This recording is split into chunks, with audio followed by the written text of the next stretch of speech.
जी, आज हम बात करेंगे फ्रीडम ऑफ रिलीजन।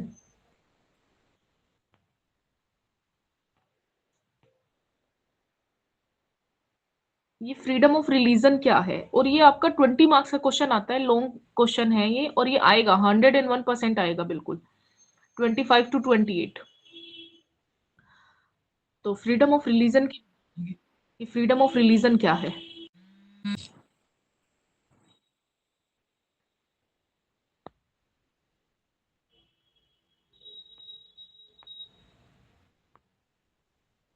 देखिए, जब मैं बात करती हूँ फ्रीडम ऑफ रिलीजन की, तो यहाँ पर जब आप लोग प्रियम्बल पढ़ रहे होंगे तो प्रियम्बल में आपने एक वर्ड देखा होगा, सेक्युलर, सेक्युलरिज्म, है ना?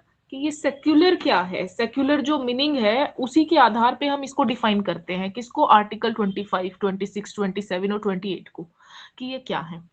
वैसे तो इंडियन कॉन्स्टिट्यूशन में कहीं पर भी सेक्युलर की कोई भी डेफिनेशन नहीं दी गई है कि what is the meaning of secular. लेकिन जब हम इसको देखते हैं बाकी सभी एक्सपेक्ट में, बाकी कंट्रीज के एक्सपेक्ट में भी, तो क्या अर्थ इसका निकलता है कि यहाँ पर किसी भी स्टेट का अपना कोई भी रिलीजन नहीं होगा। State will respect all the religion in the same manner. वो सभी को रिस्पेक्ट करेगा सेम मैनर में, उसके लिए कोई धर्म बड़ा नहीं है। उसके लिए ना कोई हिंदू है, ना कोई मुस्लिम है, ना कोई ईसाई है, ना पारसी, ना यहूदी, उसके लिए कोई नहीं है, उसके लिए सब एक समान है। ठीक है, वो सबको जो है कैसे रहेगा, वो तटस्थ रहेगा, किसी के प्रति कोई भेदभाव नहीं करेगा उसके धर्म के आधार पर, और सभी के धर्मों का सम्मान करेगा, इक्वली रिस्पेक्ट करेगा। यहीं पर ये जो सेक्युलर वर्ड है, ये 42nd अमेंडमेंट एक्ट 1976 के थ्रू हमारी प्रियम्बल में ऐड किया गया था। तो प्रियम्बल में 3 वर्ड जुड़े थे उस समय, सेक्युलर, सोशलिस्ट और इंटीग्रिटी। ये 3 वर्ड हैं जो ऐड किए गए थे 76 में, 1976 में, इमरजेंसी के समय में। और ये आज तक एक ही अमेंडमेंट हुआ है प्रियम्बल में, इसके बाद या इससे पहले कोई अमेंडमेंट नहीं हुआ था, और उसके थ्रू ये 3 ही जो शब्दावली हैं, जो वर्ड्स हैं, वो उसमें जोड़े गए थे। हालांकि सेक्युलर वर्ड वहां पे जोड़ने से ही नहीं पता चलता कि हमारी जो कंट्री है वो सेक्युलर है, भारत जो है सेक्युलर है, बल्कि जब हम आर्टिकल 25 to 28 पढ़ते हैं तो वहां से भी ये चीजें हमें क्लियर हो जाती हैं कि आर कंट्री इज सेक्युलर, वो सेक्युलर है। साथ ही साथ एक केस था, SR Bommai versus union of India. SR Bommai, BOMMY, Bommai, SR Bommai versus union of India, 1994 का केस है ये, जिसमें माननीय सुप्रीम कोर्ट का ये कहना था कि secularism is the fundamental structure of our constitution. जो पंथ निरपेक्षता है, जो धर्मनिरपेक्षता है, ये हमारे संविधान का आधारभूत ढांचा है, फंडामेंटल स्ट्रक्चर है संविधान का। इट मीन्स कि जो स्टेट है, स्टेट की डेफिनेशन आप लोगों को पता है कि कौन कौन आता है। मैं स्टेट एक पर्टिकुलर स्टेट को नहीं कहती, यूपी या उसको, स्टेट की डेफिनेशन में जो जो भी आता है उन सबको कहती हूँ। तो वो सभी क्या करेंगे, सभी को इक्वली रिस्पेक्ट करेंगे, हर एक रिलीजन को इक्वली रिस्पेक्ट करेंगे। तो अब बात कर ली जाए फ्रीडम ऑफ रिलीजन की, जो आर्टिकल 25 में दिया गया है। तो आर्टिकल 25 बात करता है freedom of conscience and free profession, practice and propagation of religion.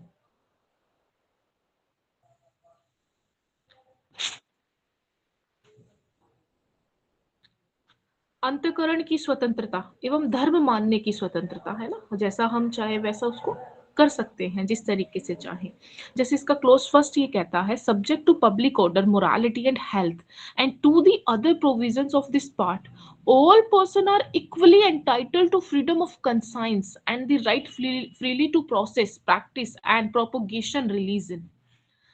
पहले ही उन्होंने ये बता दिया कि भैया देखो, हम ये तो कह रहे हैं कि आप जो है उसको कंसाइंस कर सकते हो, प्रोपोगेशन उसका कर सकते हो, उसको प्रैक्टिस कर सकते हो, ठीक है, लेकिन ये भी बता दें कि subject to public order, under public order, morality and health. भैया आप जो है लोक व्यवस्था को भंग नहीं कर सकते धर्म के आधार पे, आप मोरालिटी को हिट नहीं कर सकते धर्म के आधार पे। ये कपड़े उतार के घूम रहे हो कि ये हमारे धर्म का पार्ट है, क्यों? क्योंकि ये तो अश्लीलता है, इसको ऐसे नहीं आप कर सकते हो। या फिर आप ये कह रहे हो कि ऐसा कुछ भी आप कर रहे हो जिससे कि पब्लिक हेल्थ को नुकसान हो रहा है, कुछ भी ऐसा है, नहीं नहीं कर सकते आप ऐसा जिससे पब्लिक हेल्थ को नुकसान हो, पब्लिक ऑर्डर को नुकसान हो, मोरालिटी को नुकसान हो, ऐसा नहीं कर सकते। उसके अधीन रहते हुए सभी व्यक्तियों को अंतःकरण की स्वतंत्रता, है ना, अंतःकरण की स्वतंत्रता यानी कि अपने अंदर किसी को भी मानने की स्वतंत्रता, है ना, आत्मा परमात्मा जो भी हम मान के उसको आगे बढ़ते हैं, तथा अबाध रूप से धर्म को मानने, आचरण करने और प्रचार करने की स्वतंत्रता होगी। प्रचार करने का भी अधिकार दिया गया है, जब भी तो हमारे यहाँ जो ईसाई मशीनरीज हैं सब, वो क्या करती हैं? प्रचार करती हैं। किसके अंदर? वो किसका आश्रय लेती हैं? आर्टिकल 25 का, कि प्रचार करने की स्वतंत्रता है यहाँ पर। तो सब प्रचार कर सकते हैं अपने धर्म का, उसका आचरण कर सकते हैं, जैसे नमाज पढ़ना है, पूजा करना है, हमारे यहाँ कुछ और वो करते हैं, जैसे भी उनका है वाइन ले जाना, जूतों के साथ जाना। तो ये है कि उनको वैसे उस तरीके से उसका आचरण करने की स्वतंत्रता है, जैसे चाहे वो उसको मान सकते हैं, लेकिन हमेशा लोक व्यवस्था, सदाचार और स्वास्थ्य के अधीन ये रहेगा, इसके ऊपर नहीं जाएगा। साथ ही साथ ये कहते हैं कि nothing in this article shall affect the operation of any existing law और prevent the state from making any law. यानी कि आर्टिकल आपका जो 25 क्लोज 2 है वो कहता है कि ये न केवल विद्यमान विधियों को बचाता है, यानी कि जो अब तक विधियां चल रही हैं, बल्कि इन मामलों में विधि बनाने हेतु स्टेट को अधिकृत करता है कि आप जो है इन मामलों को रेगुलेट करने के लिए लॉ भी बना सकते हो। किन मामलों को? regulation or restricting any economic, financial, political or other secular activity which may be associated with religious practice। ये कहते हैं कि धार्मिक प्रैक्टिस से संबंधित किसी भी आर्थिक, वित्तीय, राजनीतिक या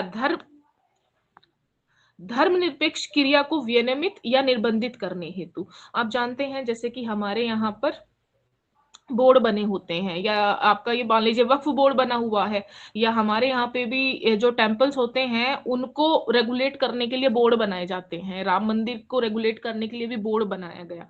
तो ये कहते हैं कि वो इनको जो धार्मिक प्रैक्टिस होती है इनसे संबंधित किसी भी आर्थिक, जो भी इकोनॉमिक है, जो भी वित्तीय है, जो भी पॉलिटिकल चीजें हैं, उनको रेगुलेट कर सकता है, उसके लिए विधि बना सकता है। इससे नहीं रोकता आर्टिकल 25 की नहीं स्टेट बीच में कूदेगा ही नहीं, नहीं स्टेट को कोई अधिकार नहीं है, नहीं, स्टेट बना सकता है अगर उसको ऐसा लगता है कि विद्यमान विधियां जो है उससे इफेक्ट हो रही हैं या अव्यवस्था फैल रही है, तो वो क्या कर सकता है? उसको रेगुलेट करने के लिए लॉ बना सकता है, अगर वो धार्मिक प्रैक्टिस से जुड़ा हुआ कोई मैटर है, उससे जुड़ी हुई कोई चीज है।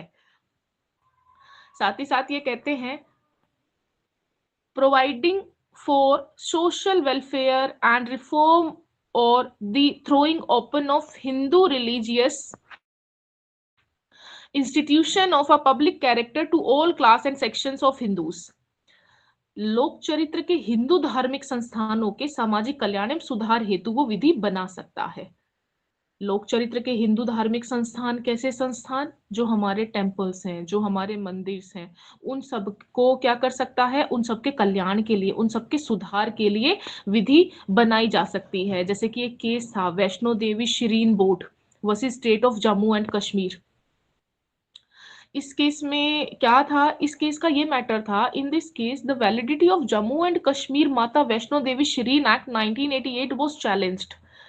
इस एक्ट की वैलिडिटी को चैलेंज किया गया। किस एक्ट की? माता वैष्णो देवी शिरीन एक्ट 1988 की। ये जो एक्ट बनाया गया था वो बेटर मैनेजमेंट के लिए बनाया गया था, उसके रेगुलेशन के लिए बनाया गया था, टेम्पल के, है ना, माता वैष्णो देवी के टेम्पल के। This act was challenged based on a violation of the fundamental right of religion।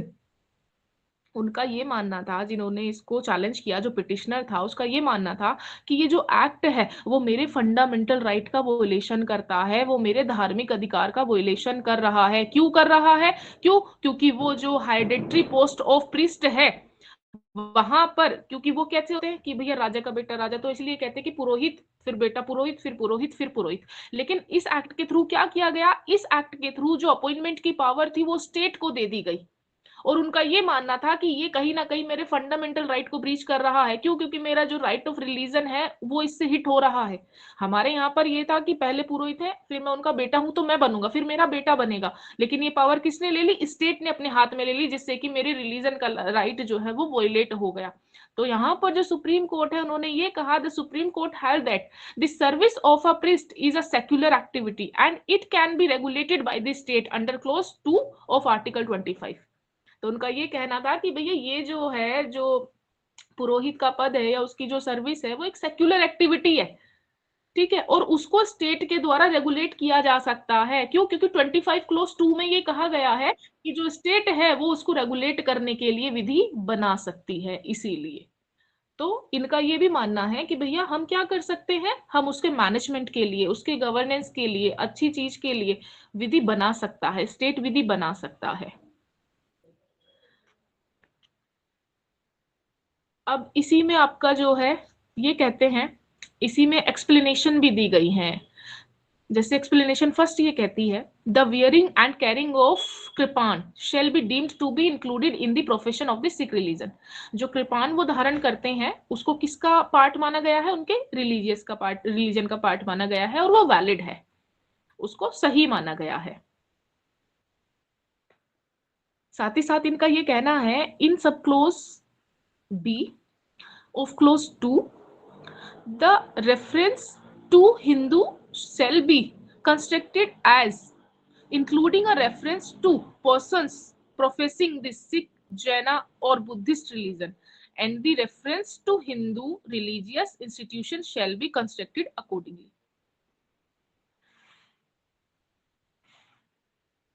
तो यहां पर ये कह रहे हैं कि जो सब क्लोज बी है, किसका बी? आपका 25 का, 25 का सब क्लोज बी है और उसका क्लोज 2 है। तो उनका ये मानना है कि ये जो पर्सन्स हैं, जैसे सिख है, जैन है, बुद्धिस्ट धर्म है, इन सबको या इन सबके रिलीजन को सुधार कल्याण के लिए या उनको सुधारने के लिए, सामाजिक कल्याण के लिए जो है आगे व्यवस्था की जा सकती है, उसको आगे बढ़ाया जा सकता है। और इसके अंदर आपका जैसे क्या कहते हैं, सिख है, वो अपनी बहुत सारी चीजें धारण करते हैं, उसमें चाकू धारण करना भी आता है एक छोटा सा, और भी अंगी वंगी ये सब चीजें आती हैं, तो वो उसको उस तरीके से रख सकते हैं। जैनाज हैं, वो भी अपने धर्म को अपनी तरीके से या जो चीजें रख सकते हैं अपने पास रख सकते हैं। बुद्धिस्ट हैं, वो भी ऐसा कर सकते हैं। तो ये जो है क्लोज टू उनको बार नहीं कर रहा है। तो अगर हम बेसिकली देखते हैं, जो आपका आर्टिकल 25 है वो गारंटी कर रहा है किसको? Right to freedom of religion को। और उनका उसका ये मानना है कि भैया सभी धर्म, जो सभी धार्मिक लोग हैं, जो भी किसी भी धर्म का कोई भी व्यक्ति है, वो उसको प्रोफेस कर सकता है, प्रैक्टिस कर सकता है, प्रोपोगेट कर सकता है, और ये आर्टिकल उसको नहीं रोकता है। लेकिन बस वो पब्लिक ऑर्डर के खिलाफ ना जाए, मोरालिटी के अगेंस्ट ना जाए, पब्लिक हेल्थ के अगेंस्ट ना जाए। बाकी वो जो है अपने धर्म को, अपने रिलीजियस को जैसे चाहे वैसे मान सकता है, जैसे चाहे वैसे पूजा कर सकता है उसको। यही कारण है, जो हम रेस्ट्रिक्शंस की बात करते हैं, यही कारण है कि जो आपकी सती प्रथा है, जो आपकी देवदासी प्रथा है, उनको रेस्ट्रिक्ट किया गया। क्यों? क्योंकि कहीं ना कहीं वो जो है औरतों को प्रताड़ित करने के लिए बनाई गई थी। वो जो है सही नहीं थी, वो सही के लिए नहीं थी। तो क्या किया, स्टेट ने उसको प्रतिबंध लगा दिया, प्रोहिबिट कर दिया कि सती प्रथा नहीं चलेगी, देवदासी प्रथा नहीं चलेगी, क्योंकि उसकी आड़ में गलत कार्य होने लगे थे। तो इसीलिए एक केस था Ismail Faruqui versus union of India का। Ismail Faruqui versus union of India, या यार 1995 का केस है ये।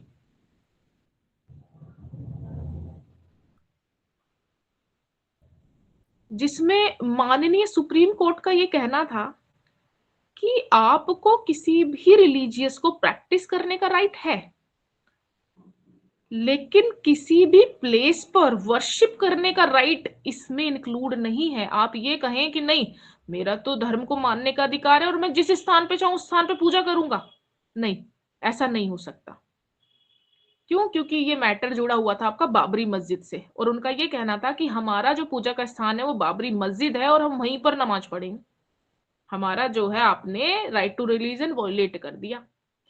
तो Ismail Faruqui versus union of India के केस में माननीय सुप्रीम कोर्ट ने कहा कि you can practise your religion but you can not choose the place of worship. तो आप वर्शिप का प्लेस चूज नहीं कर सकते हो। और इसी प्रकार जो अयोध्या में सरकार ने भूमि का एक्विजिशन किया था, उसको जो है एक्वायर किया था, वो वैलिड था।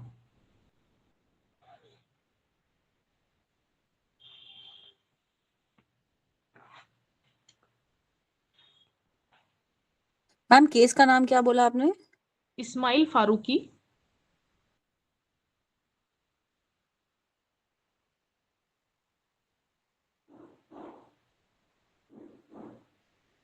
Ismail Faruqui versus union of India. इसको मैम अयोध्या ये मैम अयोध्या बाबरी मस्जिद में यही केस चला था क्या, जो फैसला आया बाद में? अयोध्या केस के नाम से भी इसको जाना जाता है, अयोध्या केस। नहीं, इसके बाद ना ये वाला केस तो बंद हो गया, उसके बाद जो है बाकी अलग पिटीशन डल गई थी, अलग रिट्स डल गई थी। ओके।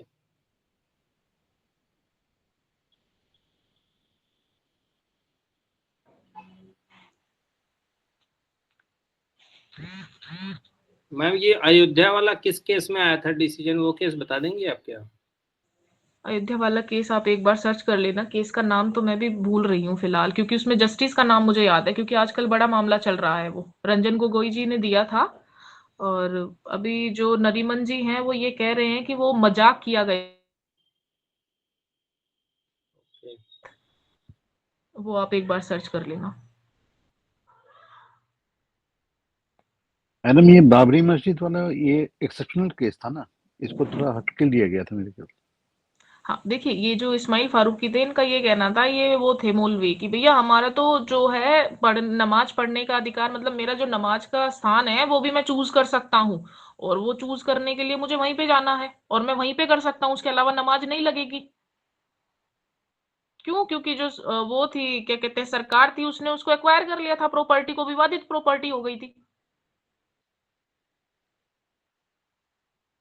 और साथ ही साथ ये भी कहा गया था कि मस्जिद में नमाज पढ़ना इस्लाम धर्म का एसेंशियल पार्ट नहीं है, वो एसेंशियल एलिमेंट नहीं है कि वो मस्जिद में ही नमाज पढ़े। नमाज वो घर पे भी पढ़ सकते हैं, उसका भी वही इफेक्ट होगा जो मस्जिद में पढ़ने का होता है।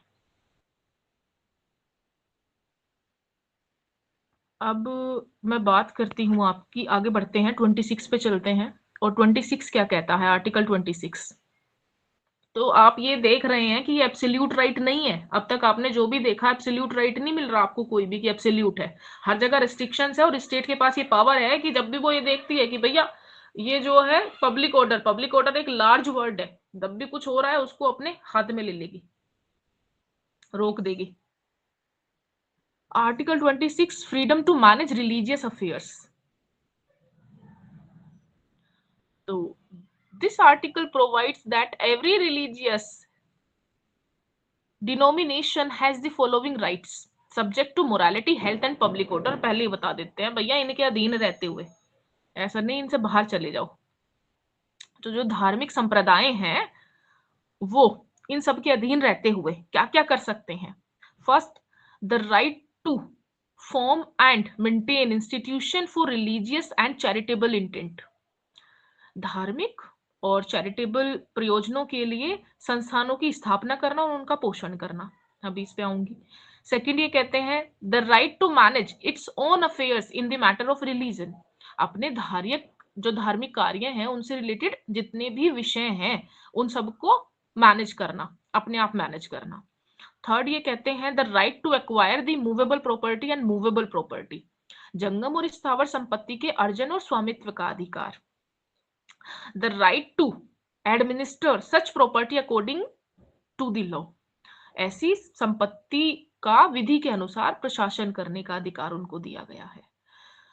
तो इनका ये मानना है कि धार्मिक संप्रदाय, कैसे संप्रदाय, जैसे कि आपका रामकृष्ण मिशन है है ना, रामकृष्ण परमहंस मिशन, ये क्या एक धार्मिक संप्रदाय है और ये क्या है, ये अपना जो भी संस्था है उसको डेवलप कर सकते हैं, उसको बना सकते हैं, इंस्टीट्यूशन बना सकते हैं, उससे रिलेटेड सारे मैटर्स को अपने आप मैनेज कर सकते हैं, उसकी एवज में उसके लिए प्रॉपर्टी को एक्वायर कर सकते हैं उसके नाम से और जी उस पे ओनरशिप ले सकते हैं। साथ ही साथ ऐसी प्रॉपर्टी का विधि के अनुसार वो क्या है, प्रशासन करेंगे। साथ ही साथ ये मैं बता दूं कि ऐसा नहीं है कि भैया अगर एक बार प्रॉपर्टी कहीं पे चली गई तो उसको सरकार एक्वायर नहीं कर सकती है, या प्रॉपर्टी अगर रिलीजियस पर्पस से है तो उसको एक्वायर नहीं किया जा सकता है। यही तो था केशवानंदा भारती के केस में कि वो जो मठ के पुरोहित थे, वहां जो केरला सरकार थी उसने क्या किया, एक एक्ट ले आई और एक्ट लाके वो जो प्रॉपर्टी है वो एक्वायर करना चाहती थी। तो केशवानंदा भारती जी का यही कहना था कि मेरे पास तो राइट टू प्रॉपर्टी है, ये मेरा फंडामेंटल राइट है, ये एक्वायर नहीं कर सकते ऐसे कोई भी जो है कानून बना के। तो बाद में उसको क्या किया गया, हटा दिया गया उस राइट को और उसको एक लीगल राइट बना दिया गया ताकि आगे कोई ना आए ऐसा करके, है ना, ऐसे तो फिर सब आने लगेंगे। क्योंकि माननीय सुप्रीम कोर्ट का ये भी कहना है कि भैया आर्टिकल 25 या 26 जो गवर्नमेंट है उसको प्रॉपर्टी को एक्वायर करने से नहीं रोक सकते हैं। अगर सरकार को ऐसा लगता है कि इस प्रॉपर्टी को एक्वायर करना है जो कि लोक कल्याण के लिए है, जो कि सही है, तो वो उसको एक्वायर कर सकते हैं एक लॉ बना करके, पर लॉ होना चाहिए उसके अनुसार। जैसे किसी का भी हम प्रॉपर्टी एक्वायर कर लेते हैं तो उसमें ये रिलीजियस पर्पस की प्रॉपर्टी भी एक्वायर करना आता है ना। कहीं पर कुछ बना हुआ है, मान लीजिए कि कहीं पे रोड बनानी है और बीच में जो है मस्जिद है या बीच में मंदिर बना हुआ है, तो वो क्या कर सकती है, वहां उसको प्रॉपर्टी को एक्वायर कर सकती है लॉ बना के और वो कंपनसेशन दे देगी उन लोगों को और फिर उसको आगे बढ़ा सकती है। तो इसमें भी यही कहा गया है कि जो धार्मिक संप्रदाय है, चाहे वो मुस्लिम संप्रदाय है, हिंदू संप्रदाय है, कोई भी संप्रदाय है, तो वो अपनी संस्थाओं की स्थापना कर सकते हैं, ठीक है, अपने नाम से, किसी भी नाम से जिससे चाहें, और उसका पोषण कर सकते हैं। अपने धार्मिक कार्य हैं उनसे संबंधित जितने भी क्वेश्चंस हैं, जैसे अभी राम मंदिर हुआ है, राम मंदिर में आपने देखा होगा बहुत सारे बोर्ड बने हुए थे, तो वहां पर उससे रिलेटेड जितने भी चीजें हैं उनको मैनेज करना, सबके लिए एक अलग अलग अथॉरिटी बनाई गई थी, भैया ये इसको मैनेज करेंगे, ये इसको मैनेज करेंगे, ये इसको मैनेज करेंगे। और इसी तरीके से हर एक मंदिर का जो बड़ा मंदिर होता है, तिरुपति बालाजी है जैसे आंध्र प्रदेश में, तो ये क्या है, ये अपने जितने भी सब्जेक्ट होंगे उन सबका मैनेजमेंट अपने आप कर लेंगे, सरकार को नहीं बुलाएंगे, किसी और को नहीं बुलाएंगे, इनको ये फ्रीडम है कि वो अपने जितने भी संबंधित एक्ट हैं उनको मैनेज कर सकते हैं, उनको गवर्न कर सकते हैं, प्रॉपर्टी ले सकते हैं और उस प्रॉपर्टी को रख सकते हैं लॉ के अनुसार। तो ये सब किसने दिया, आर्टिकल 26 ने दिया। जो वो करते हैं उसको मैनेज करते हैं, उससे रिलेटेड डिसीजंस लेते हैं, उसको आगे बढ़ाने के लिए चीजें करते हैं, तो ये सब कहां से, 26 से आया। मैडम ये ट्रस्ट बनाते हैं उसके लिए? ट्रस्ट तो ये देखिए, ट्रस्ट क्या होता है, ट्रस्ट होता है बेसिकली जब आप कोई भी, मान लीजिए 10-15 लोग हैं या आपका कोई भी 5-6 लोग हैं, वो अपनी प्रॉपर्टी को उस एक चीज में देना चाहते हैं, अपने पैसे को उस एक चीज में लगाना चाहते हैं, तो वो एक तरीके से मालिक हो गए। अब जब वो मालिक हो गए तो उसका पूरा मैनेज वो खुद कर सकते हैं, उसको मैनेज खुद कर सकते हैं, क्योंकि सरकार का तो कोई पार्टिसिपेशन नहीं है उसमें। लेकिन हाँ, वो जो ट्रस्ट है वो सरकार के एक्ट के द्वारा गवर्न होगा। और ज्यादातर आप देखते हो कि ट्रस्ट में ही होती हैं ये चीजें, क्योंकि वहां पे जो है टैक्स नहीं है, इसीलिए।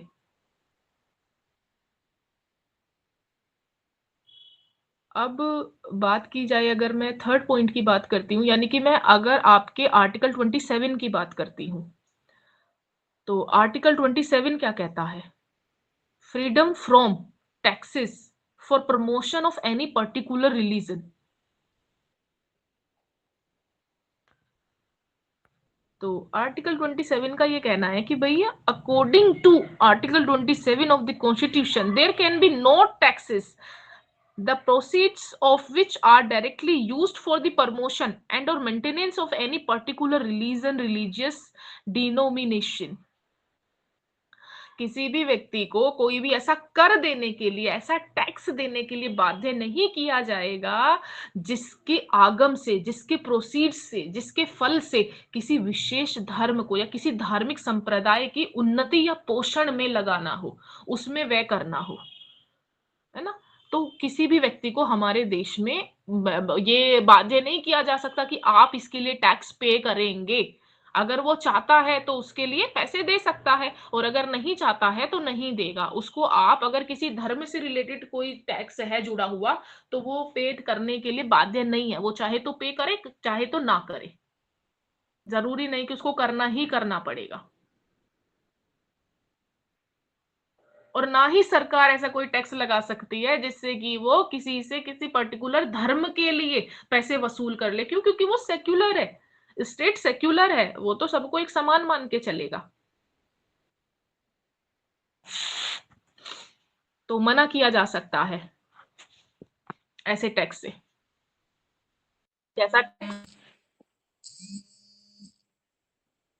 कैसा टैक्स? मान लीजिए कि किसी भी एजुकेशनल इंस्टीट्यूशन ने कुछ रखा हुआ है कि भैया आपको जो है एक अलग से एक्टिविटी रख दी उन्होंने कि ये जो पैसा है इसके लिए जाएगा, किसी भी धर्म के प्रमोशन के लिए या कुछ भी। तो वहां पे मना किया जा सकता है, नहीं देंगे। तो बाध्य नहीं कर सकता आपको कोई भी कि नहीं वो देना ही देना पड़ेगा, तभी बच्चा वहां स्कूल में पढ़ेगा या तभी आगे वो बढ़ेगा। नहीं, ऐसा हो ही नहीं सकता, ऐसा किया ही नहीं जा सकता, ना प्राइवेट इंस्टीट्यूशन में ना पब्लिक इंस्टीट्यूशन में। मैम इसके लिए स्टेट लॉ भी नहीं बना सकती? किसके लिए? ये इसी रिलीजन पे टैक्सेशन के लिए।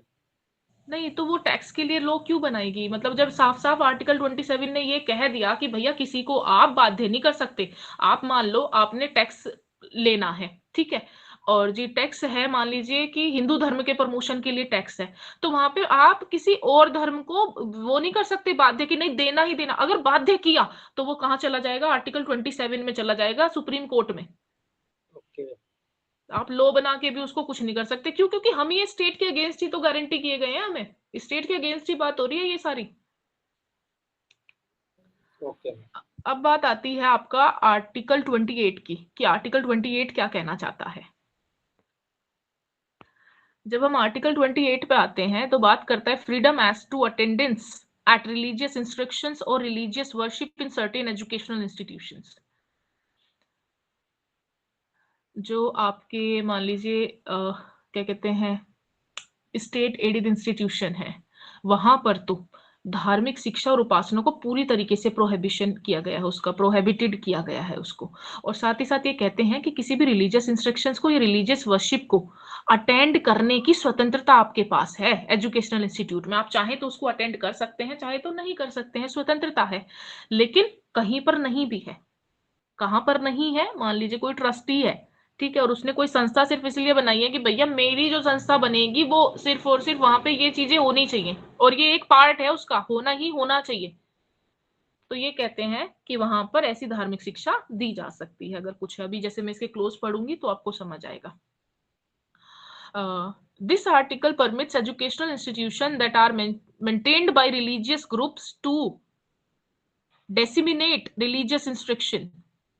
This provide that no religious instruction shall be provided in state run educational institution. ये कहते हैं कि राज्य निधि से पूरी तरीके से पोषित किसी भी एजुकेशनल इंस्टीट्यूशन में कोई भी धार्मिक शिक्षा नहीं दी जाएगी। बिल्कुल सही बात है ना। जितने भी आपके सरकारी स्कूल हैं उनमें कोई भी धार्मिक शिक्षा नहीं दी जाएगी। डन।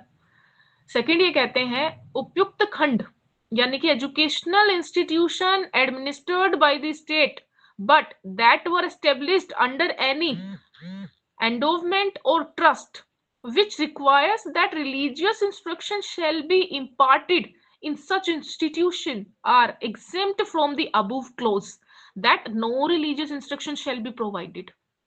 लेकिन इस खंड की कोई भी बात ऐसी किसी एजुकेशनल इंस्टीट्यूशन पर अप्लाई नहीं होगी जिसका प्रशासन राज्य करता हो, लेकिन जो किसी न्यास या किसी धर्म के अधीन स्थापित हुआ है ना, एंडोवमेंट, धर्मस्व, जिसके अनुसार उस संस्था में धार्मिक शिक्षा देना आवश्यक है। उसका प्रशासन तो स्टेट ही कर रहा है, लेकिन वो किसके अधीन स्थापित है? एक न्यास के अधीन स्थापित है। जैसे कि आपके गुरुकुल चलते हैं, मदरसे चलते हैं, इनका ये कहना है कि वहां पर आप वो रिलीजियस क्या कर सकते हो, शिक्षा दे सकते हो, दी जा सकती है। देखो मदरसों को गवर्न कौन करता है, स्टेट ही कर रहा है। गुरुकुल को गवर्न कौन कर रहा है, स्टेट ही कर रहा है। लेकिन वो किसके अधीन है, न्यास के अधीन है। तो वहां पर क्या कर सकते हैं, वहां पर धार्मिक शिक्षा दी जा सकती है। इसीलिए आप देखते हो कि बैन नहीं किया जाता इनको, है ना। इसलिए कि भैया आप रामायण चाहते हैं, आप भगवत गीता चाहते हैं, आप वेद चाहते हैं तो आप पढ़ा सकते हैं। लेकिन अगर कोई फुली फंडेड स्टेट का स्कूल है तो वहां पर नहीं, क्योंकि वहां पर जो है सभी लोग जाएंगे, इनका ये कहना है। लेकिन जो ट्रस्ट है वहां पे वो किसी एक पर्टिकुलर के लिए होगा, तो वहां पे दी जा सकती है। हम एक बार पॉइंट 2 दोबारा समझा दीजिए, समझ नहीं आया। इनका ये कहना है कि भैया अगर कोई भी एजुकेशनल इंस्टीट्यूशन किसी न्यास के अधीन स्थापित हुआ है, आप जानते हैं आपको नोबेल प्राइज जो मिलता है यहाँ पर, ये अल्फ्रेड नोबेल थे स्वीडन के। और इनका ये कहना था कि भैया जब मैं मर जाऊंगा ना, तो मेरी जो पैसे हैं और उनसे जो ब्याज आता है, उससे आप क्या करोगे, सबको क्या करोगे, वो दोगे, प्राइज दोगे। और वो प्राइज में आपको पता है पैसे ही दिए जाते हैं, करोड़ों करोड़ों रुपए दिए जाते हैं। तो उन्होंने क्या किया, वो ट्रस्ट है, वो जो नोबेल प्राइज है वो ट्रस्ट है। और उन्होंने वो एक पर्टिकुलर चीज के लिए बनाया कि भैया आप आर्थिक क्षेत्र में, इस क्षेत्र में, साहित्य के क्षेत्र में इनको देना है पर्टिकुलरली। तो इसलिए इनका भी ये कहना है कि भैया जब कोई भी इंस्टीट्यूशन, धार्मिक इंस्टीट्यूशन न्यास के अधीन बनाया गया है और वहां पर वो धार्मिक शिक्षा दी जा सकती है जिस पर्पज से लिए उसको बनाया गया है, हालांकि उसका प्रशासन स्टेट ही कर रहा है, लेकिन अगर वो किसी न्यास के अधीन है, किसी एक पर्टिकुलर थिंग के अधीन है, तो वहां पर धार्मिक शिक्षा दी जा सकती है। ये मैम अभी मदरसे पे कुछ आया भी है ना डिसीजन, पहले कुछ दिन पहले, तो उसमें क्या करेक्शन हुआ है? अभी जो है कुछ चीजें आई हैं, लेकिन उनको मदरसों को जो है बार नहीं किया गया है कि वो वहां पर वो चीज नहीं पढ़ा सकते, वो वहां पे कुरान की शिक्षा नहीं दे सकते। उन्होंने कहा नहीं, वो शिक्षा दे सकते हैं कुरान की, और जो मदरसे हैं वो सही हैं, सुप्रीम कोर्ट ने उनको वैलिड ठहराया है। मतलब मैम अगर ये फंडेड है तब तो नहीं कर सकते, लेकिन अगर केवल एडमिन है गवर्नमेंट के पास तो कर हाँ सकते हाँ हैं। हाँ हाँ हाँ हाँ हाँ हाँ, ये अगर बिल्कुल। ट्रस्ट केवल एडमिन पार्ट होगा ना इनके पास। हाँ हाँ हाँ हाँ, बिल्कुल। अब बात आती है आपका, ये कहते हैं, मैडम इसमें कुछ ग्रांट दे सकते हैं या नहीं? क्या दे पूरा सकते नहीं, हैं। फुली नहीं, कुछ ग्रांट दे सकती गवर्नमेंट? देखिए इनका ये कहना है कि भैया अगर पूरी तरीके से है तो वहां पर तो धार्मिक शिक्षा दी ही नहीं जाएगी। लेकिन हाँ, कहीं पर अगर पार्टली कुछ चीजें आ रही हैं, पार्टली आ रही हैं, तो वहां पर इस तरीके से किया जा सकता है। क्योंकि मैं देखती हूँ कि बहुत सारे मदरसों में जो सैलरी होती है दी जाती है गवर्नमेंट के थ्रू। As a grant? हाँ, तो ये कहते हैं कि दी जा सकती है वहां पर, लेकिन विद द परमिशन, परमिशन होती है स्टेट की। इसीलिए क्योंकि स्टेट क्या है, सेक्युलर है। मैं आपको बताऊं, स्टेट ये भेदभाव नहीं कर रहा है उस एजुकेशनल इंस्टीट्यूशन के साथ कि ये तो हिंदुओं का है, अरे ये तो मुस्लिम्स का है। वो तो सेक्युलर है, ठीक है। और वो वहां पे फंड भी दे रहा है, फुली फंड नहीं, एडिड, थोड़ा पार्टली। तो वो अपने हिसाब से अपनी संस्था को चला सकती है, जो भी इंस्टीट्यूशन है, वो किसी भी रिलीजन से रिलेटेड चाहे क्यों ना हो। और खासकर वो माइनॉरिटी में अगर आ रही हैं, तो वहां पर तो देखिए बिल्कुल शिक्षा दी जा सकती है। अभी हम आगे बात करेंगे जब 29 और 30 की, तो वहां पर साफ साफ कहा गया है कि भैया जो अल्पसंख्यक वर्ग है वो अपने धर्म को बचाए रखने के लिए, धर्म को बनाए रखने के लिए, बचाए नहीं सॉरी, बनाए रखने के लिए उसकी शिक्षा दी जा सकती है, दे सकते हैं। माइनॉरिटीज के लिए ये किया गया है अलग से।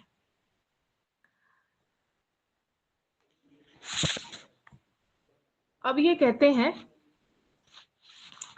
देखिए थर्ड क्या कहते हैं, any person who attends any educational institution recognized by the state or receiving state aid shall not be required to participate in any religious instruction that may be imparted in such institution or also attended any religious worship in such institution unless she has given consent for the same in the case of minor. The guardian should have given consent for the same. राज्य से मान्यता प्राप्त या राज्य निधि से पोषित शिक्षण यानी कि एजुकेशनल इंस्टीट्यूशन में किसी व्यक्ति को रिलीजियस एजुकेशन या उपासना में भाग लेने के लिए बाउंड नहीं किया जा सकता है, बाध्य नहीं किया जा सकेगा, जब तक कि उस व्यक्ति ने या उसके गार्जियन ने इसके लिए अपनी सहमति ना दे दी हो। मान लीजिए कोई राज्य से मान्यता प्राप्त इंस्टीट्यूशन है या राज्य निधि से उसको फंड मिलता है, तो वहां पर किसी भी व्यक्ति को आप धार्मिक शिक्षा या उपासना में भाग लेने के लिए बाध्य नहीं कर सकते हो, है ना। तो इनका तो साफ साफ यही कहना है कि भैया ऐसे उनको बाध्य नहीं किया जा सकता। मान लीजिए कि प्रेयर चल रही है, माता सरस्वती की प्रेयर चल रही है, तो वहां पर अगर कोई बच्चा जो है नहीं करता और जी उसमें बैठ जाता है या खड़ा रहता है, बोलता नहीं है, तो इनका कहना है कि भैया आप उसको बाध्य नहीं कर सकते हो जब तक कि वो खुद कंसेंट ना दे दे या उसके परिवार ने कंसेंट ना दी हो इसके लिए। तो आप क्या, उसको बाध्य नहीं किया जा सकता है, भले ही वो वहां पढ़ रहा है क्योंकि स्टेट से मान्यता प्राप्त है, राज्य निधि से पोषित है, लेकिन उसको बाध्य नहीं किया जा सकता है। मैम जो यूपी के स्कूलों में गायत्री मंत्र पढ़वाते हैं बच्चों से, तो ये कैसे पढ़वाते हैं? उसमें तो गार्जियन का कंसेंट होता है उसके अंदर। देखिए वो क्या कह रहे हैं कि या तो भैया उसने ही परमिशन ना दे दी हो बच्चे ने, है, और अगर माइनर है तो वहां पर उसके गार्जियन ने परमिशन ना दे दी हो, तो दोनों की परमिशन होती है तभी होता है। अगर मान लीजिए वो नहीं गाएगा तो आप उसको बाध्य नहीं कर सकते हो। और ये सब चीजें पता है आपको अब उठ के आने लगी है, हम लोगों के समय में ये कोई चीज थी ही नहीं कि ऐसा भी होता है क्या। हमने खूब देखा है, हमारे साथ सबने गाई है प्रेयर, कोई था ही नहीं, ना कोई वो ईसाई है या कोई भी मुस्लिम है, खूब सबने प्रेयर गाई है, सब जो है पूरा खूब अच्छे से करते थे। लेकिन जितना इंसान जागरूक हो रहे उतना ही उनकी मुझे लगता है बुद्धि भ्रष्ट होती जा रही है कहीं ना कहीं। वो चीजें जो उजागर हो रही है ना, उनसे चीजें और ज्यादा बेकार हो रही हैं। पहले सब आराम से सब चल रही थी चीजें, कुछ नहीं था इतना। तो ये कहते हैं भैया बाध्य नहीं किया जा सकता है। बस ध्यान ये भी रखना है इसमें कि ऐसा नहीं कि आप कह रहे हैं कि प्रचार प्रसार किया जा सकता है, उसको प्रोपोगेशन उसका किया जा सकता है, तो इसके अंदर फोर्स कन्वर्जन नहीं आता। कोई ये कहने लगे जी मैं तो धर्म का प्रचार करने का अधिकार रखता हूं तो धर्म परिवर्तन कराने का भी अधिकार रखता हूं, ऐसे कैसे रखते हो? तुम अपने धर्म का प्रचार करो, लेकिन तुम किसी को भी धर्म परिवर्तन करने के लिए बाउंड नहीं कर सकते हो। ये उसके अंदर राइट नहीं है कि आप किसी को भी जो है उसका धर्म कन्वर्ट करा लो। अगर कोई भी व्यक्ति अपने जो रिलीजियस थॉट्स है वो दूसरे तक पहुंचाने की बजाय उसको क्या करता है, उसका ही धर्म परिवर्तन कराने के लिए बाध्य करता है, तो कहीं ना कहीं वो उस व्यक्ति के जो फ्रीडम ऑफ रिलीजन है उसको वायलेट कर रहा है, और ये बिल्कुल भी वैलिड नहीं होगा। उसके अंदर कन्वर्जन का राइट नहीं है। लेकिन अपनी कंसेंट से चेंज कर रहा हो तो? हाँ कंसेंट से कर सकता है, बाध्य नहीं कर सकते ना उसको। बाध्य है, बाध्य वर्ड बोल रही हूँ, बाउंड वर्ड इसीलिए बोल रही हूँ। कंसेंट से तो आप किसी की जान ले लो, लेकिन बाध्य नहीं। ओके।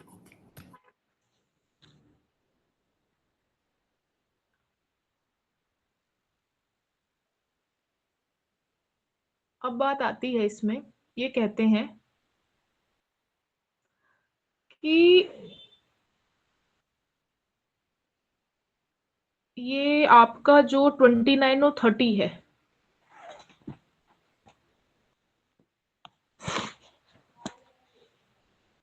इसमें हमें देखना होगा कि जो 29 और 30 है ये क्या बात करते हैं। देखिए एक चीज और भी ध्यान रखिएगा, क्योंकि थोड़ा सा ये हो जाता है, ये इतना ज्यादा जो रिलीजियस मैटर है ना, वो आज के समय में सबसे बड़ा मुद्दा यही है, सबसे बड़ा। तो यहाँ पर माननीय सुप्रीम कोर्ट ने केस के अंदर, पश्चिम बंगाल का केस था, उसमें ये कहा था कि बकरा ईद पर गाय को काटना मुस्लिम कम्युनिटी का कोई भी एसेंशियल एलिमेंट नहीं है उनके रिलीजियस का, और इससे हम उनको छूट नहीं दे सकते हैं कि वो जो है बकरा ईद पर गाय को भी काटे। नहीं, ऐसा नहीं कर सकते हैं। क्यों? क्योंकि हमारे पास ये राइट है कि हम आपको गवर्न करने के लिए, रेगुलेट करने के लिए लॉ बना सकते हैं, अगर हमें ऐसा लगता है कि एग्जिस्ट लॉ को आप हिट कर रहे हो, है ना। पहले ही उन्होंने कह दिया कि भैया गवर्नमेंट के पास पावर है कि वो जो है किसी भी पॉलिटिकल एक्ट को, किसी भी फाइनेंशियल एक्ट को, किसी भी इकोनॉमिक एक्ट को गवर्न करने के लिए लॉ बना सकती है, अगर उसको ऐसा लगता है कि ये पब्लिक ऑर्डर के खिलाफ चला जाएगा, मोरालिटी के खिलाफ चला जाएगा, हेल्थ के खिलाफ चला जाएगा, समाज कल्याण और सुधार के लिए वो ऐसा कर सकती है। तो बकरा ईद पर बकरा काटने के लिए उनको कहा गया, पर मतलब कि परमिशन नहीं है, जो भी है कि ठीक है आप कर सकते हो, क्योंकि वो आपका एक रिलीजियस पार्ट है, आप उसको आगे कर सकते हो, लेकिन आप उस पर जो है गाय को नहीं काट सकते हो। ये कोई राइट नहीं है, ये कोई एसेंशियल एलिमेंट नहीं है उस धर्म का। कौन से सेक्शन का केस बनेगा ये आपका 25 क्लोज टू ओके है ना, जिसमें ये कहा गया है कि स्टेट गवर्न कर सकती है। अब बात आती है, अब आगे बढ़ते हैं इससे। और ये केस का नाम क्या था? Paschim Bangal, state of Paschim Bangal versus state of Paschim Bangal, यानी कि West Bengal, state of West Bengal versus Ashutosh Lahidi, LAHIDI, Ashutosh Lahidi. ये AIR 1995 का केस है, state of West Bengal versus Ashutosh Lahidi. अब बात आती है आपकी, यहां पर मैं बात करूंगी अब 29 और 30 की, कि 29 और 30 क्या कह रहे हैं।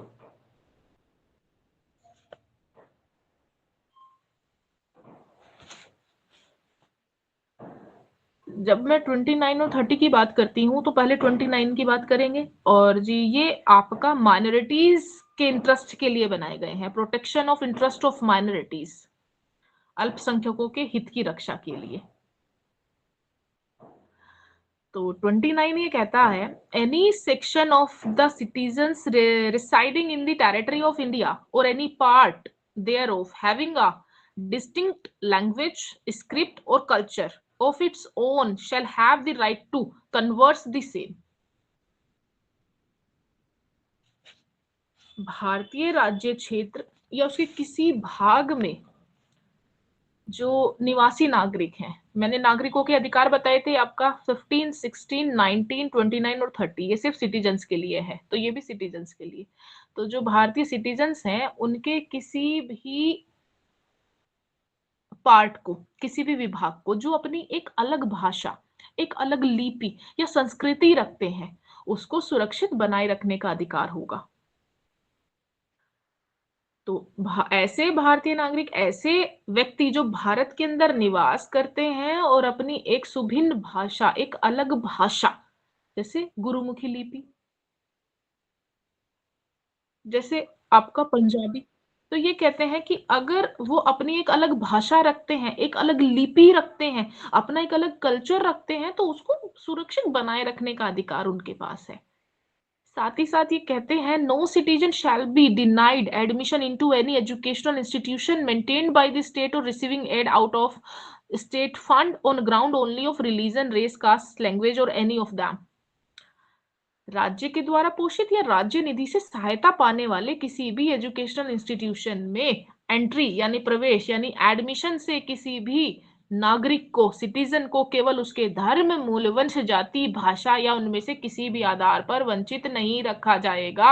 हम ये नहीं कह सकते हैं कि भैया ये तो अलग लिपि है, इनकी तो अलग भाषा है, इनकी तो अलग संस्कृति है, तो इनको क्या करो, इनको एडमिशन मत दो। ऐसा हम नहीं कह सकते हैं। किसी भी ऐसे इंस्टीट्यूशन में जो कि राज्य से पोषित है या राज्य निधि से सहायता पाने वाला है, उसमें ऐसा नहीं किया जा सकता है बिल्कुल भी। लेकिन अगर कोई धार्मिक संप्रदाय अपना ही कोई इंस्टीट्यूशन बनाए हुए है तो वहां पर वो पाबंदी उस तरीके की लगाई जा सकती है। ये कह रहे हैं कि भैया जो राज्य निधि से पोषित ना हो, राज्य निधि से कोई सहायता नहीं लेता है, वहां के लिए अलग है। लेकिन अगर वो कुछ भी ले रहा है तो वहां पर ऐसा कोई भी डिस्क्रिमिनेशन नहीं किया जाएगा। तो यहाँ पर जो माइनॉरिटीज हैं उनको ये कहा गया है कि भैया आप अपनी एक लिपि, अपनी भाषा, अपनी संस्कृति को बनाए रख सकते हो। और ये कैसे, किस आधार पे माइनॉरिटीज हैं? भाषा के आधार पर। आगे जब हम देखेंगे तो धर्म के आधार पर ये माइनॉरिटीज हैं जो कि किसी धर्म से रिलेटेड है और उनके मानने वालों की संख्या कम है। मैम ये सहायता में तो केवल एडमिन रहेगा तब भी कंपलसरी हो जाएगा ना? हाँ बिल्कुल, अगर उसके द्वारा वो चलाया जा रहा है तो भी। ओके। अच्छा ये कहना है यहाँ पर, मैं क्या कहने वाली थी, निकल गया मेरे तो दिमाग से, चलिए जब आएगा तब बताऊंगी। तो ये कह रहे हैं कि भैया यहाँ पर हम इनमें से किसी भी आधार पर किसी के साथ कोई भेदभाव नहीं करेंगे। लेकिन अगर किसी का धर्म है और धर्म के आधार पर वो जो है क्या है, माइनॉरिटी में है, तो वो अलग से इंस्टीट्यूशन भी बना सकते हैं और उसमें अलग से व्यवस्था की जा सकती है और रिजर्वेशन कर सकते हैं।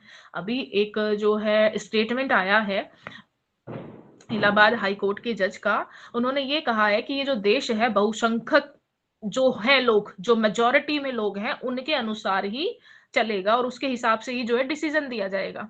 ठीक है, क्योंकि ये कहना होता है, हमारा जो लॉ है वो यही बात कह रहा है कि भैया जो चीज मेजॉरिटी में होती है ना, आप उसके अनुसार डिसीजन दें, उसके अनुसार ही चलना चाहिए। तो इसी पे अभी तो बहुत विवाद बन गया है, बहुत विवादित हो गई है चीजें।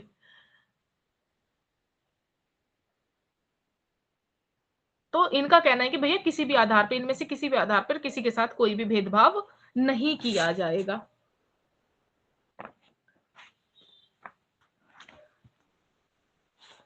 तो आर्टिकल 29 ये कहते हैं कि ये केवल और केवल मेजॉरिटी मतलब माइनॉरिटी तक ही लिमिटेड नहीं है, उस तक ही सीमित नहीं है, बल्कि जो सिटीजन्स हैं उनकी जो सभी क्लास हैं, ऐसे क्लास जो अपनी एक भाषा रखते हैं, अपनी एक संस्कृति रखते हैं और वो उनका पोषण करना चाहते हैं, तो स्टेट उनके रास्ते में नहीं आएगा।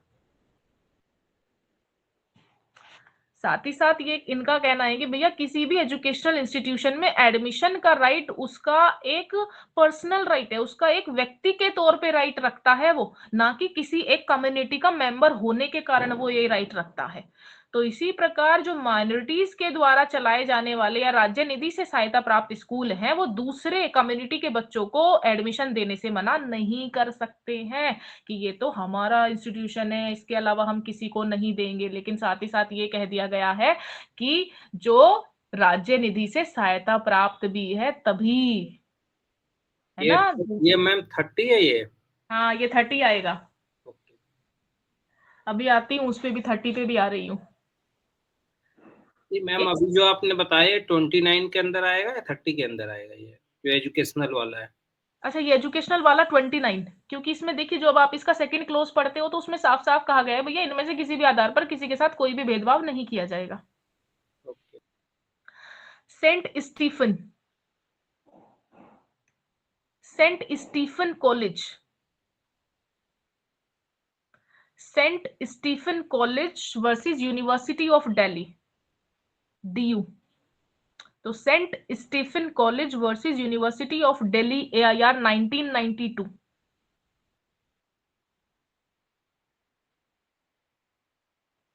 इस केस में कहा गया कि माइनॉरिटीज अपनी कम्युनिटी के बच्चों के लिए 50% सीट रिजर्व कर सकते हैं। मतलब जो माइनॉरिटीज हैं वो अपनी कम्युनिटी के बच्चों के लिए क्या है, 50% का रिजर्वेशन रख सकते हैं, कर सकते हैं। जैसे अलीगढ़ मुस्लिम विश्वविद्यालय आप देखते हो, आप जो है जामिया मिलिया इस्लामिया देखते हो, तो रिजर्वेशन है वहां पर कि भैया इतने जो बच्चे हैं वो सिर्फ और सिर्फ उसी कम्युनिटी के होने चाहिए, तो रिजर्वेशन कर सकते हैं वो।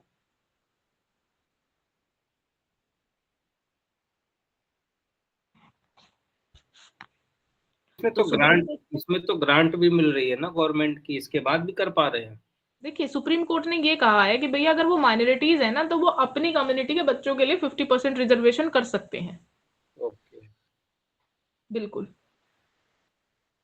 अब इनका कहना है, आगे बढ़ते हैं। मैडम ये क्या ऑटोनोमस बॉडी होते हैं क्या ये ऑटोनोमस बॉडी तो देखिए कोई भी नहीं है, अगर वो स्टेट के अंदर आ रहे हैं तो वो ऑटोनोमस बॉडी तो है नहीं। क्यों? जो सिर्फ उनका है वही होगा ना। हाँ, मतलब इनका ये कहना है कि भैया माइनॉरिटीज को बढ़ावा हम दे रहे हैं, तो ये आर्टिकल जो 29 और 30 है ना, ये उनको प्रोटेक्ट करते हैं। तो स्टेट ऐसा कुछ भी नहीं कर सकती है जिससे कि उनके राइट्स को हम जो है हिट कर दें या वोलेट कर दें। ये बेसिकली उनके राइट को प्रोटेक्ट करने के लिए बनाए गए हैं जो माइनॉरिटीज में आते हैं, चाहे वो भाषा के आधार पर हो या धर्म के आधार पर हो। तो अगर ऐसा कोई भी इंस्टीट्यूशन बनाया गया है, देखिए सरकार से तो मान्यता प्राप्त रहेगा ही रहेगा, उसमें तो कोई शक नहीं है। ऐसा तो नहीं है कि वो यूजीसी से बाहर चला जाएगा, यूनिवर्सिटी ग्रांट कमीशन उसके अंदर तो रहेगा ही रहेगा, उससे बाहर तो नहीं जा सकता। लेकिन ये कहते हैं कि भैया ऐसे जो समुदाय हैं वो अपने उत्थान के लिए 50% सीटों को रिजर्व रख सकते हैं। ये प्रोटेक्शन उनको कॉन्स्टिट्यूशन ने दिया है। ये 92 के डिसीजन के बाद ही हुआ होगा ना, उससे पहले तो नहीं था ना। नहीं, उससे पहले तो ये ज्यादा था, उससे उससे फिर ये बाद में कहा कि भैया 50% आरक्षित आप कर सकते हो। उस समय भी यही था कि वहां पर तो इसीलिए गया था कि आप नहीं कर सकते हो, रिजर्वेशन नहीं हो सकता है। तो उन्होंने कहा नहीं 50% कर सकते हैं। क्यों? क्योंकि हमारे यहाँ भी 50% का हमने लगाया हुआ है। जो ओबीसी SC ST है 50% का वैसे भी क्राइटेरिया है, तो ये लोग भी 50% कर सकते हैं। 50% चलेगा, उससे ज्यादा नहीं कर सकते। लेकिन उससे ज्यादा भी हो रहा है, उससे ज्यादा भी हो रहा है। अब बात करते हैं यहाँ पर 30 क्या कह रहा है।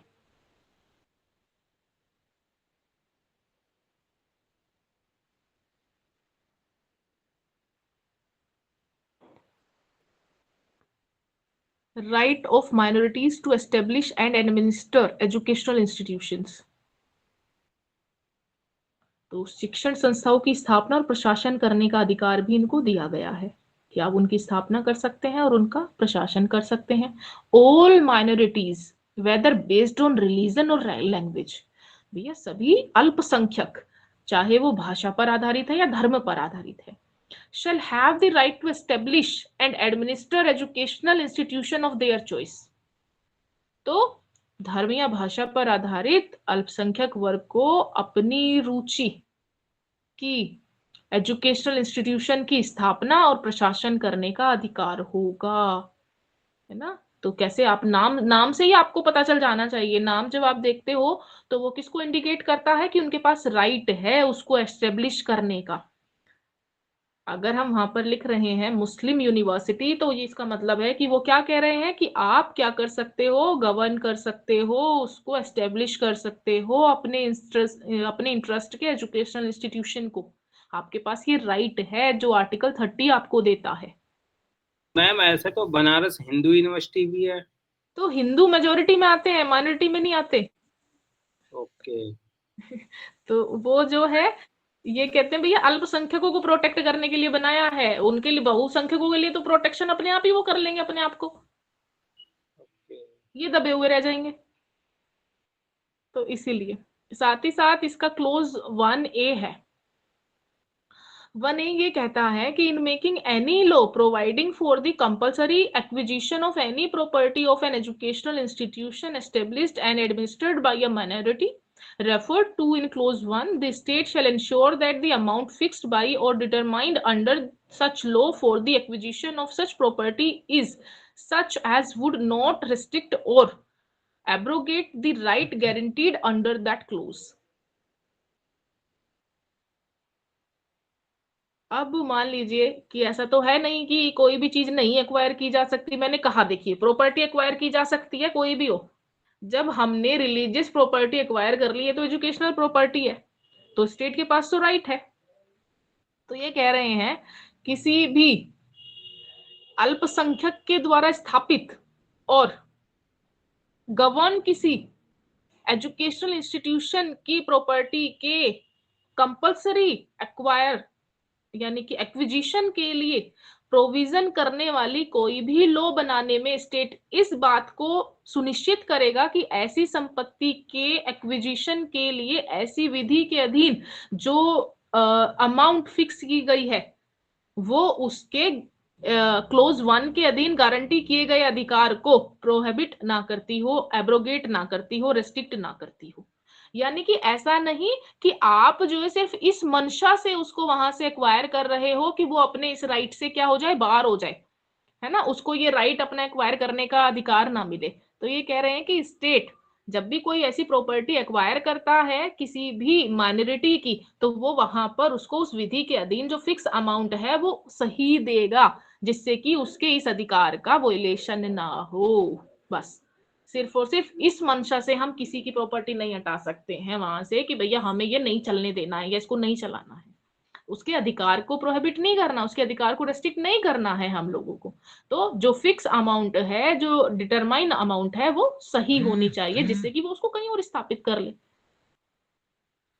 डिटरमाइंड अमाउंट तो ये मतलब प्रेजेंट में ही डिसाइड होगा ना। हाँ, वही जो आपका सर्कल रेट आएगा वो सब चीजें, यानी कि ज्यादा ही दिया जाएगा, कम तो नहीं दिया जाएगा। आपको भी पता है कि मुआवजा हमेशा ज्यादा ही दिया जाता है, कंपनसेशन कम तो नहीं दिया जाता। जिससे मतलब इनके मुआवजे में ये विशेष ध्यान रखना है कि जो हाँ, स्टेब्लिश इनका है वैसे ही एज इट इज या इससे बेटर पोजीशन में चल सके। मतलब कि भैया अगर आपने ये करा है तो इनको कम से कम इतना आप दे फिक्स अमाउंट, जिससे कि ये एक दूसरा इंस्टीट्यूशन वैसे ही एस्टेब्लिश कर सके उस हिसाब से करंट को देखते हुए। अब इनका ये कहना है, the state shall not in granting aid to educational institution discriminate against any educational institution on the ground that it is under the management of a minority, whether based on religion or language. शिक्षण संस्थाओं को यानी कि educational institution को सहायता देने में state किसी भी स्कूल के अगेंस्ट इस आधार पर, इस ग्राउंड पर डिस्क्रिमिनेशन नहीं करेगा कि वो किसी रिलीजन या किसी लैंग्वेज पर बेस्ड है और किसी माइनॉरिटी से संबंधित है या किसी भी माइनॉरिटी क्लास के मैनेजमेंट के अंदर आता है ना। कोई भी जो स्टेट है, मैंने अभी भी कहा आपको, जो मदरसों को भी सहायता दी जा रही है या आपका जो है मंदिरों को सहायता दी जाती है, बल्कि मंदिरों से तो सहायता ली जाती है, वहां से तो आपको पता है कि बहुत उधार लिया जाता है मंदिरों से। तो ये कह रहे हैं कि जो सहायता दी जा रही है सिर्फ और सिर्फ इस आधार पे वहां डिनायल नहीं होगा कि ये तो इससे आधारित है, इस धर्म से रिलेटेड है, इसको सहायता नहीं देगा स्टेट, या इस भाषा से आधारित है, इसको हम सहायता नहीं देंगे इस इंस्टीट्यूशन को। नहीं, ऐसा नहीं होगा।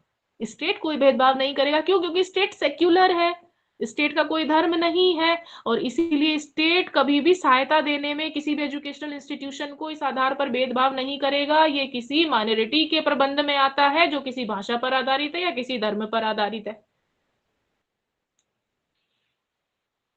ठीक है, तो मेजोरिटी तो देखिए अपना स्थान बना लेगी। मेजोरिटी में जो चीजें होती हैं आपको भी पता है कि मेजोरिटी के हिसाब से ही फिर आसपास की चीजें चलती हैं। तो हमने क्या किया, मतलब कॉन्स्टिट्यूशन ने किया, कॉन्स्टिट्यूशन ने कहा कि भैया माइनॉरिटीज को भी अपनी चीजों को बनाए रखने का अधिकार दो, जिससे कि उनका कोई अधिकार वो छीन ना ले। अगर कोई छीनता है तो सुप्रीम कोर्ट में चले जाएंगे।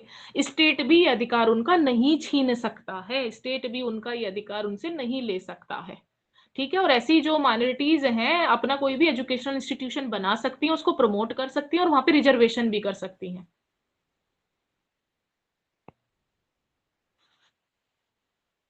तो उनको भी आगे बढ़ने दिया जाए, ये इसका मेन पर्पस था।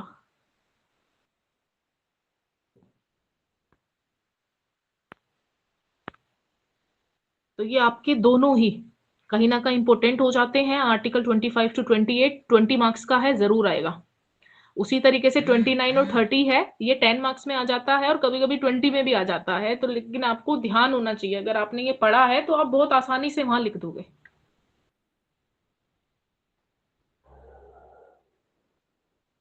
आज संख्या बड़ी कम है आप लोगों की। मैम कुछ लोगों को पता ही नहीं लग पा रहा है कि सैटरडे संडे भी क्लास चल रही है, तो संडे में भी संख्या कम हो जाती है। अच्छा, क्योंकि देखिए अभी अगले हफ्ते मेरी कोई क्लास नहीं लगेगी क्योंकि मैं हूं नहीं।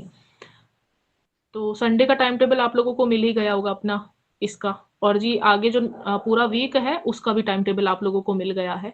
तो अभी आप लोग पढ़िए और तैयारी कीजिए। इतना कुछ हार्ड नहीं है कि कुछ इतना हार्ड पूछ लिया जाएगा कि हमें आता ही नहीं होगा। सब वही पूछा जाएगा जो आपने पढ़ा होगा और आपको आता होगा।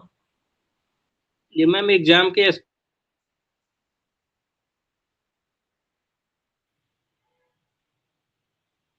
मैम एग्जाम की एक्सपेक्टेड डेट क्या है?